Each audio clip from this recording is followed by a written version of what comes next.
What's important to be aware of is that travelers traveling without a real ID, compliant ID, or another acceptable form of identification should be prepared to experience some delay at the TSA security checkpoints that will potentially impact their travel.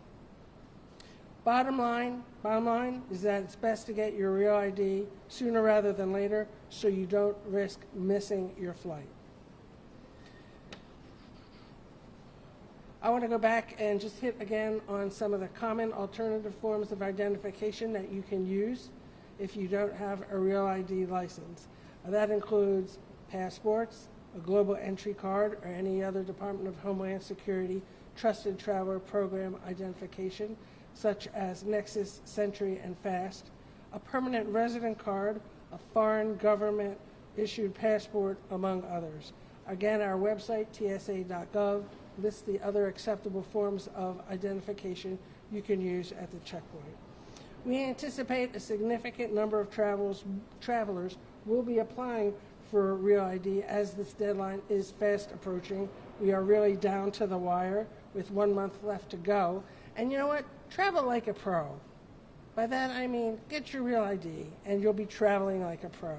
And it'll save you lots of time and hassle.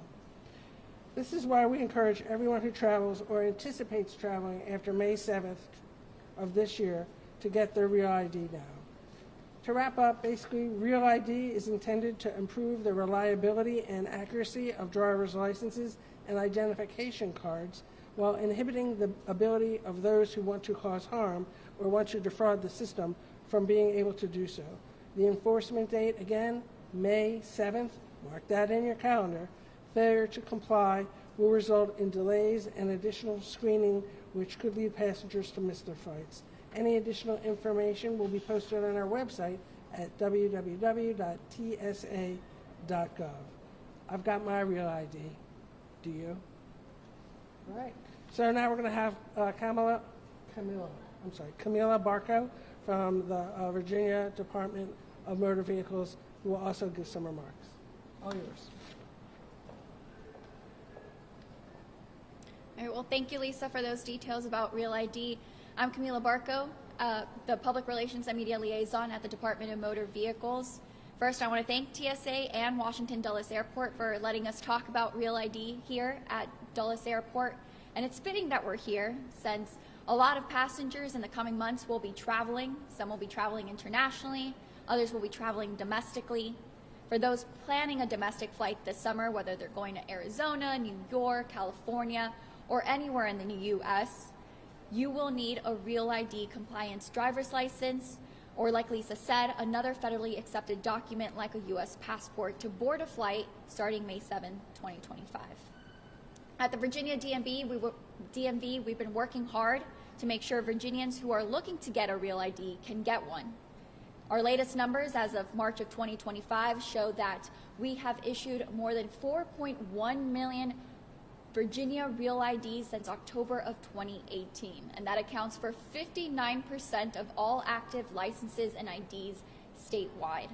The story begins on September 11th, 2001, when 19 hijackers boarded planes, 19 individuals boarded planes that they eventually hijacked, crashing them into the Pentagon, a field in Shanksville, Pennsylvania, and of course the World Trade Center in New York City. About 3,000 people died as a result of those hijackings, and I can tell you not a single one of those hijackers had a valid form of ID. After that incident, President Bush called together a commission, the 9/11 Commission, to look into the happenings on that day and make recommendations. One of the recommendations was to enhance the form of identification that people use when they are coming through security checkpoints. Congress then passed the Real ID Act of 2005, 20 years ago. It took states many years to be able to be compliant with the security regulations involved in making those Real ID licenses, making them compliant with the regulations, so that they could all have enhanced security features in the licenses, and so that the DMVs could figure out a way that they could individually store the data that people were required to bring to the DMVs to get their real ID licenses. Then, shortly before the pandemic, we were supposed to start enforcing real ID. Of course, then there's the pandemic, and so we delayed that until after the pandemic, and that time for enforcement is exactly 1 month away. 1 month away. So secure driver's licenses and identification documents are a vital component of our national security framework. Real ID is a coordinated effort by the federal government to improve the reliability and accuracy of driver's licenses and as well identification cards.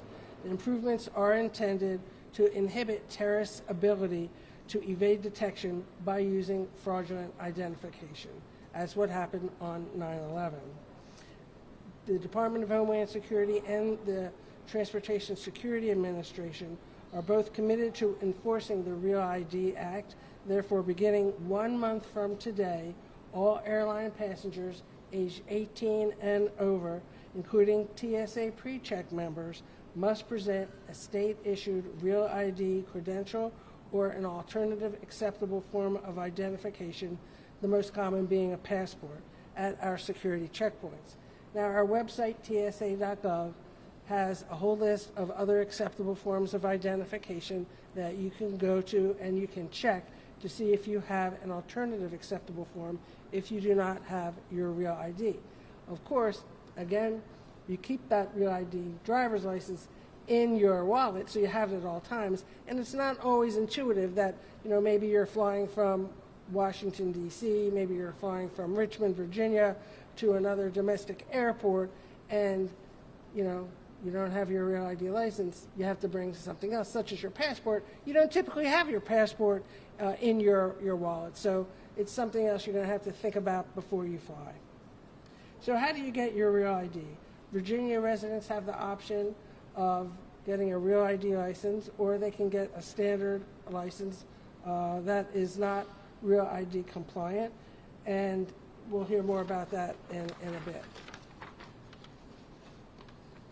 I want to stress that, again, we will be beginning enforcement of Real ID in a way that, that considers the potential impact to travelers and the impact to airports during implementation. Why?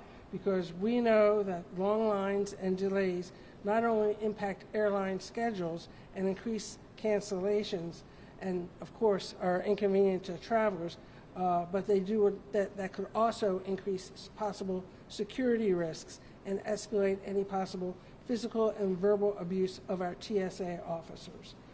Well, thank you, Mr. Chairman, and thank you, Ranking Member Underwood, and members of this committee for giving me the honor of being before you today.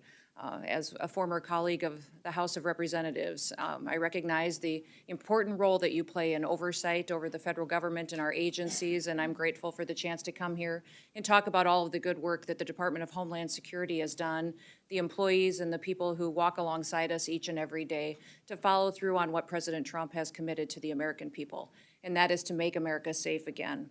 Today, I'm very proud of the accomplishments that we've tackled, and we've delivered the most secure border in American history. At the southern border, we have obtained near total control with daily encounters now down over 93% since President Trump took office. March saw the lowest number of border encounters in recorded history in the history of the United States of America at just under 7,200. That means that there were days where we had less than 200 encounters, which again is the lowest in recorded history. Under the previous administration, U.S. Customs and Border Protection was at times encountering over 15,000 people a day, which mean efforts were diverted into processing and facilitating an invasion of our country instead of doing their jobs. This astonishing turnaround is a testament to the resolve and to the leadership of President Trump to make America safe again, and it is accomplished by the incredible work of the people of the department. The secure border has allowed the Border Patrol to zero in on cartels and their illicit activity, and President Trump has designated 6 different cartels and criminal gangs as foreign terrorist organizations. This has allowed us to use a whole-of-government approach to go after drug traffickers, human traffickers, and in March, fentanyl traffic at the border fell by 54% compared to the previous year. We are enforcing immigration laws to identify, to arrest, detain, and to remove dangerous illegal criminals out of our country. And we're prioritizing individuals that have committed crimes in our communities. Aliens are a threat to our public safety and to our national security, and especially those that are affiliated with terrorist organizations such as Tren de Aragua and MS-13. This includes those who have final orders of removal in place, are a priority for this administration. We've also worked with President Trump on his America First trade agenda through the U.S. Customs and Border Patrol actions and enforcement. The Biden administration hollowed out America's industrial base, and they shipped our jobs overseas. Well, President Trump is changing all of that. His actions are proving that tariffs are an effective negotiating tool to address trade imbalances. And in fact, companies are reshoring jobs here in America every single day. The Department of Homeland Security is reforming and rethinking federal improvement in our involvement in emergency response and management as well. President Trump recently announced new members to the FEMA Review Council, which I will co-chair with the Secretary of Defense. Now, this council is charged with fixing a broken system, and it is a system that will, when fixed, return power to state emergency management directors to make America safe again. And we're also taking steps to defend the nation's transportation systems, which are vulnerable to targets and attacks. The Transportation Security Administration is responsible for ensuring the security of all of those that travel. In a single day, there are over 45,000 flights and nearly 2.9 people travel on our airlines and our passengers in the United States. We're fulfilling our obligation to enforce and to launch Real ID in order to follow federal law that was enacted nearly 20 years ago. Validated IDs will secure travel, safeguard our elections, and make sure that we never experience and work to prevent a 9/11 attack again.